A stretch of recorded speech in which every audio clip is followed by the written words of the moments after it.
what kind of confirmation would you have to have that we were genetically engineered? Like how much data would you have to have before you accepted that? So you got compartmentalization, you said, right? So I know a guy in the 70s that was working at Lawrence Livermore Laboratory. He's not ready to break from the fold yet, right? He's not ready to do it. But he was working on supercapacitors in the 70s or something. And he said something like, I know the 3 companies that make these. He was given a device with no markings on it, no nothing, and he was to reverse engineer it. He is convinced this was not made by us. It was so efficient, almost 100% efficient. So you get people like that. What was it? Like a supercapacitor, is that the word for it? Superconductor? Superconductor. So it was just some device that he was, as an electro kind of specialist, was working on. But this is just a one-off story to give you an example. What exactly is a superconductor? I don't know, dude. That's what Google's for. Yeah. I wish I was smart. Superconductivity would allow the transfer of energy at, like, they're trying to get it at low temperatures. Right. This means an electric current can flow, but the electrons are jostled around a bit as they move, so they lose energy as they travel. This jostling is called electrical resistance. In a superconductor, there is zero resistance, and an electrical current can flow perfectly smoothly without losing any energy. That sounds right. And so this is something that apparently... So this was something that was just discussed like recently about a superconductor at room temperature, but it's kind of debunked. Oh, is it? Yeah, oh, I believe it was debunked. I saw that in the debunked. news. Yeah.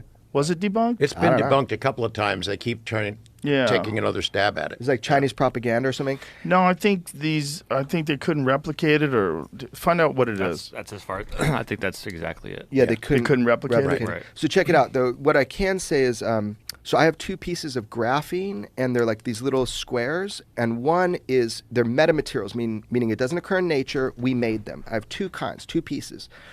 One piece is a 3-degree variation from perfect atomic layering. The other one is like a 7-degree variation from perfect atomic layering. So like graphite from a pencil, I think, and they layer the atoms perfect.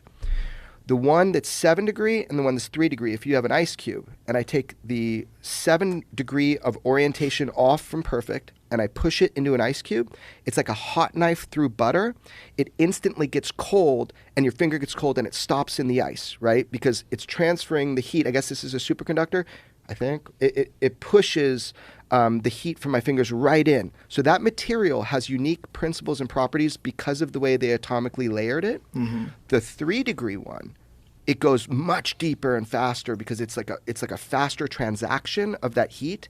So we've learned that metamaterials, when we orient them, we make them in a certain way. They have special or unique properties. So back to this guy.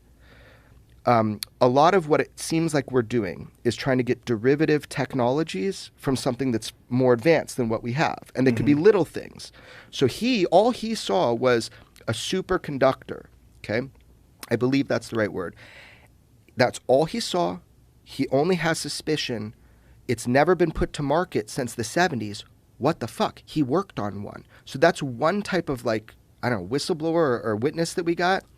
But there are other types. There are other people that are like physically working on the machines. Then there's people that are just in a bureaucratic role.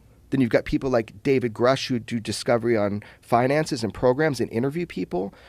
This whole tapestry or mosaic of individuals leads me to feel that where there's smoke, there's fire. All of this, there's something to it. It's just, where is it from?